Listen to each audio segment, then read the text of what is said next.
And these pedigree birds can sell for hundreds of thousands of dollars. In March 2019, Armando the racing pigeon sold to a bidder in China for over 1.4 million. So what is it that makes racing pigeons so expensive?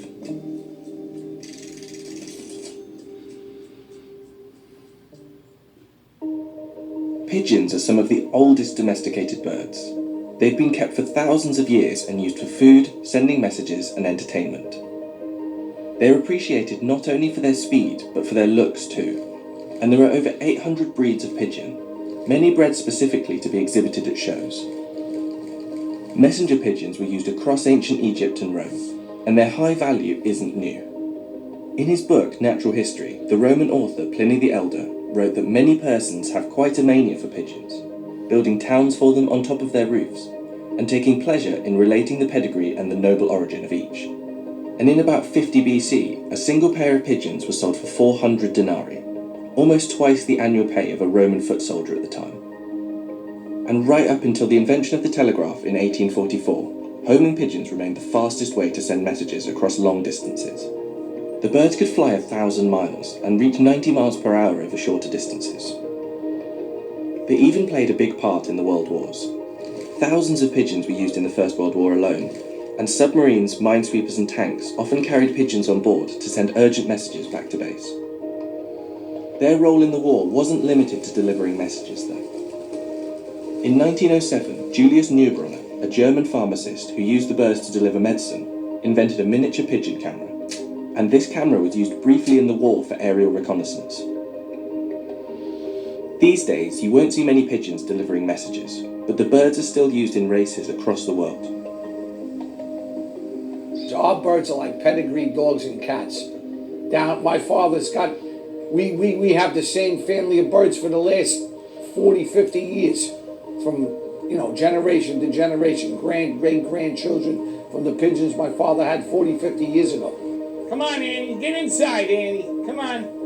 I got one in here I call Amory after my wife. When I was racing her, she used to follow me all over the roof. Come on, girl, get inside, come on. Yeah, come on. Be a good girl. Listen to me. Get inside.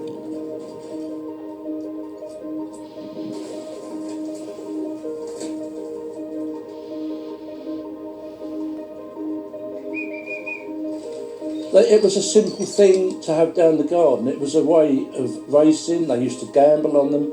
Whereas if you had horses, took up room, was a lot more involved. You only needed a very small garden, a tiny loft, and you could raise pigeons. Anything else, you couldn't do it. And I think that's why it became so popular.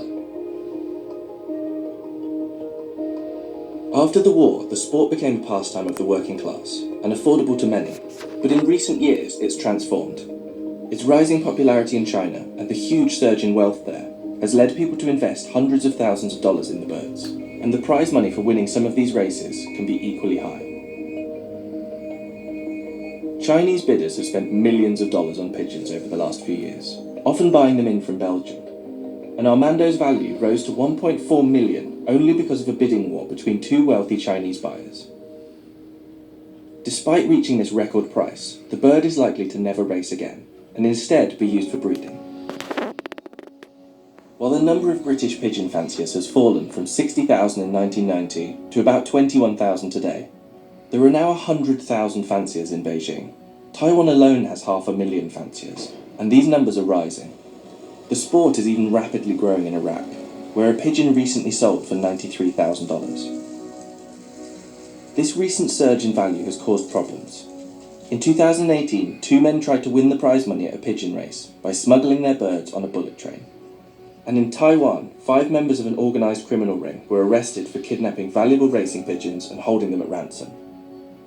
This new expensive world of pigeon racing across Asia has changed the reputation of the sport.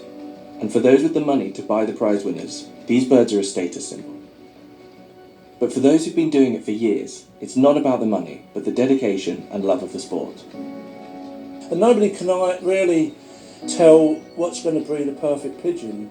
You could pay a fortune for a pigeon. I think there's one been sold in China. The chances are it may never breed a decent pigeon. Who knows? But you could buy 2 pigeons for £10 each, they hit on and they could breed you winner after winner. That's what makes it so fascinating. I mean, I had one bird, my Hall of Fame hen. She flew 1,000 miles in 3 weeks. I put her in a 200, a 250, and a 500. The best race I ever won was the 500-mile race with my Hall of Fame hen. She come home 9:15 at night in the dark like a bat. I'm waiting and waiting and waiting, and all I heard was the whisper of the wind. Boom, she hit the coop.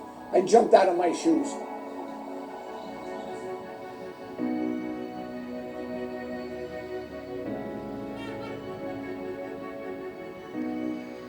Look, see her picking me? She's pecking me. What's the matter, girl? What? You love Daddy.